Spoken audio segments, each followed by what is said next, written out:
In the meanwhile, don't neglect the law of God, which is, an assumption will harden into fact. If an assumption creates its own reality, then there is no such thing as fiction. I may forget what I assumed today, and when it appears, I may not recognize my own harvest. But it could not enter my world had I not brought it in by an imaginal act.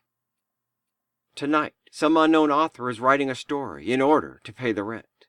The story may not sell, but for a moment he will lose himself in its creation, and when his story comes to pass in the tomorrow, those whose lives will be touched will not recognize his harvest. Tonight, the movie A Night to Remember will be shown on television. Although the movie was recently made, it is based on the sinking of the Titanic in 1912, which duplicated a book called Futility, written in 1898. In the novel, a ship filled with the rich and complacent was on its maiden voyage when it sank on an iceberg in the Atlantic.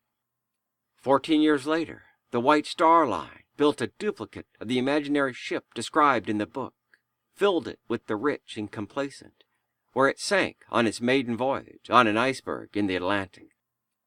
And people say there is fiction? No, there is no fiction. There is not a moment in time when imagination is not acting, causing the events of the world. You may not remember your thoughts and deny you have anything to do with what you are reaping, but you can only harvest what you plant.